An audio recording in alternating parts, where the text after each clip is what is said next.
Hello students, এই Moumita ma'am. আশা করি তোমরা সকলেই খুব ভালো আছো। Welcome back to our channel. আজকে আমি তোমাদের ক্লাস 9-এর ইংলিশের সমস্ত সিলেবাস তোমাদের আমি শুরু করতে চলেছি। তোমাদের সিলেবাসের ফার্স্ট যে টপিক রয়েছে সেটা হচ্ছে টেলস অফ ভোলা গ্র্যান্ডপা। তোমাদের আজকে আমি এই টপিকটার কিন্তু পার্ট 1টা নিয়ে আজকের ক্লাসটা ডিসকাস করবো। চলো দেরি না করে শুরু করে দিই আজকের সেশনটা।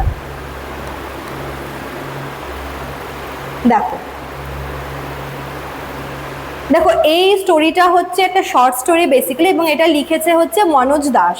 ঠিক আছে, যেখানে আমরা ভোলা গ্র্যান্ডপা এবং তার হচ্ছে কিছু এমন কাজ বা তার ব্যাপারে আমরা এখানে জানবো। ঠিক আছে, দেখো কি বলেছে। Bhola grandpa and his wife lived at the western end of our village.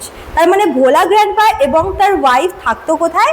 তাদের গ্রামেরই একদম ওয়েস্টার্ন দিকে। ঠিক আছে, ওয়েস্টার্ন এন্ডে, মানে তাদের গ্রামের পশ্চিম দিকটা যেদিকে, সেই পশ্চিম দিক ধরে গেলে একদম শেষ প্রান্তে কিন্তু থাকতো ভোলা গ্র্যান্ডপা এবং তার ওয়াইফ। ঠিক আছে, a large bokal tree overshadowed their hut.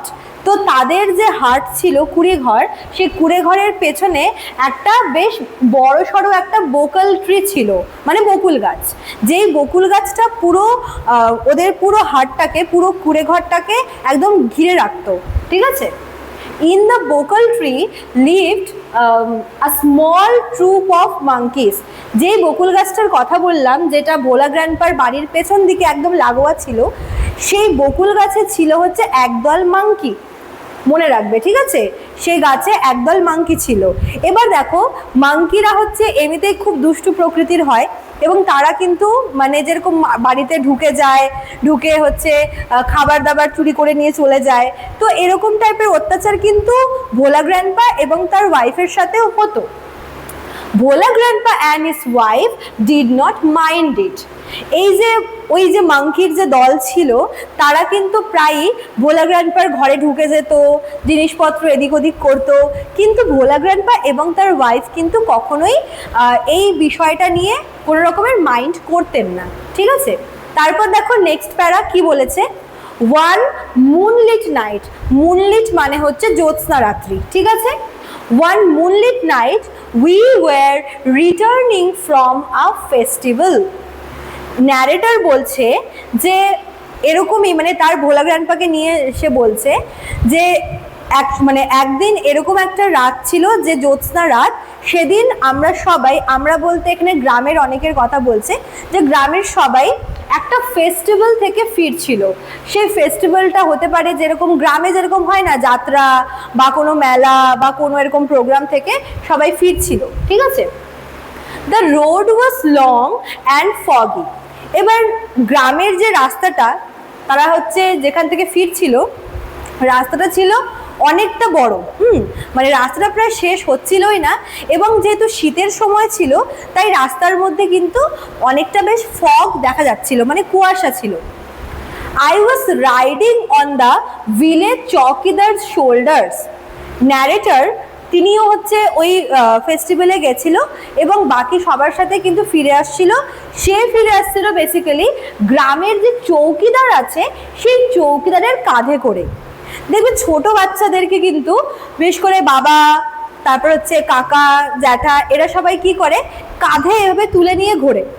তো ন্যারেটর তখন ছোট ছিল, এবং সেই সময় গ্রামে হচ্ছে পাহারাদার, মানে যে পুরো গ্রামটাকে দেখাশোনা করতো, যেরকম ওয়াচম্যান থাকে টাউনে, তারপরে গ্রামে চৌকিদার থাকতো। ঠিক আছে, তো সেই চৌকিদারও কিন্তু গেছিল ফেস্টিভ্যালে, এবং সেই চৌকিদারের কাঁধে করে কিন্তু ন্যারেটর ফিরে আসছিল বাকি সবার সাথে। সাডেনলি ভোলা গ্র্যান্ডপা লেট আউট আ লাউড ওয়েল। হঠাৎ করে যখন সবাই ফিরছিল অত রাত্রে, হঠাৎ করে ভোলা গ্র্যান্ডপা সে ভয়ে বা আতঙ্কে জোরে চিৎকার করে উঠে। ঠিক আছে, everyone in our party was surprised. সবাই যার মতো করে ফিরছিল, হঠাৎ করে ভোলা গ্র্যান্ডপা অমন করে চিৎকার করে ওঠাতে সবাই শকড হয়ে গেল, যে কি হলো ব্যাপারটা, কেন এভাবে চিৎকার করে উঠলো। We halted. তো সবাই চলছিল, হঠাৎ করে ভোলা গ্র্যান্ডপা চিৎকার শুনে সবাই দাঁড়িয়ে পড়লো। ঠিক আছে, inquiry reveal that Bhola grandpa had taken his grandson to the festival. তারপর যখন সবাই তাকে জিজ্ঞেস করলো যে কি হয়েছে, কেন চিৎকার করে উঠলে, তখন এটা আর কি বোঝা গেল যে ভোলা গ্র্যান্ডপা ওই ফেস্টিভ্যালে তার গ্র্যান্ডসনকে নিয়ে গেছিলেন, তার নাতিকে নিয়ে গেছিলেন। He had tightly held on to the two fingers of the boy. এবং তিনি কি করেছেন, তিনি তার নাতির দুটো আঙুল খুব শক্ত করে ধরে রেখেছিল। দেখবে ছোট বাচ্চাদেরকে মেলায় নিয়ে গেলে বা কোনো ভিড় জায়গায় নিয়ে গেলে তাদের হাতটা শক্ত করে ধরে রাখা হয় না, ঠিক তেমনই ভোলা গ্র্যান্ডপা তার গ্র্যান্ডসনের দুটো আঙুল খুব টাইটলি হোল্ড করেছিলেন। He did not realize when those fingers slipped out. তিনি বুঝতেই পারেননি, তিনি আসলে ভীষণ ভুলো মনের ছিল, তিনি বুঝতেই পারেনি যে ভিড়ের মধ্যে কখন তার গ্র্যান্ডসনের আঙুল দুটো তার থেকে ছুটে গেছে, সে খেয়ালই করে উঠতে পারেনি। ঠিক আছে, Bhola grandpa was continuing as before. যখন আমরা হাতে কাউকে ধরছি, হোল্ড করে আছি, তো আমরা হচ্ছে এভাবে গ্রিপ করে থাকবো, তাই না? এবার সেই গ্রিপ থেকে তো ভোলা গ্র্যান্ডপার নাতির আঙুল দুটো ছুটে গেছে, কিন্তু ভোলা গ্র্যান্ডপা কিন্তু বুঝতে পারেনি, সে আগের মতোই এভাবে মানে কিছু একটা ধরে আছে বা কাউকে ধরে আছে, ওভাবেই কিন্তু সে চলছিল, সে হেঁটে হেঁটে যাচ্ছিল। Someone asked Bhola grandpa what he was gripping.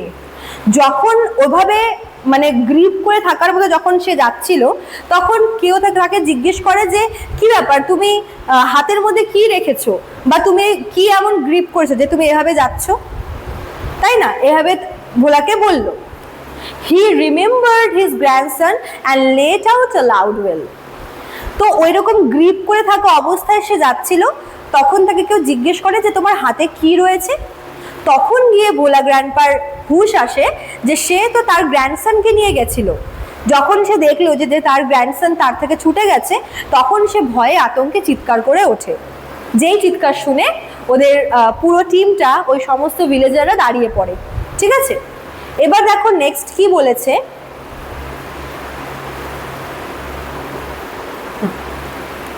My father chose two sharp-eyed men from our party to go back with Bhola Grandpa to the festival. এবার তো ছোট বাচ্চাটিকে দরকার আছে খোঁজার, তো ভোলা গ্র্যান্ডপা তো সমানে চিৎকার করে যাচ্ছে, তো ওই টিমের মধ্যে ন্যারেটারের বাবাও ছিলেন, তিনি ওই টিম থেকে দুজন মানুষকে বেছে ভোলার সাথে ওই ফেস্টিভ্যালে পাঠিয়ে দিল। আর এমন দুজন ব্যক্তিকে চুজ করলেন যাদের হচ্ছে ভীষণ মানে তীক্ষ্ণ নজর, ঠিক আছে, যাতে চট করে ওরা খুঁজে পায়। The grandson was found before long. He had taken a cozy shelter under a cow's below. তো সবাই মানে ওই দুজনকে নিয়ে ভোলা গ্র্যান্ডপা আবার ওই ফেস্টিভ্যালের দিকে রওনা দেয়, কিন্তু অতদূর মানে যাওয়ার কোনো প্রয়োজনই পড়ে না, কারণ তার নাতিকে অনেক আগেই খুঁজে পাওয়া যায়। কোথায় পাওয়া যায়? ছোট বাচ্চাটি একটি গরুর পেটের নিচে চুপচাপ বসেছিল, একদম শান্তি মতো।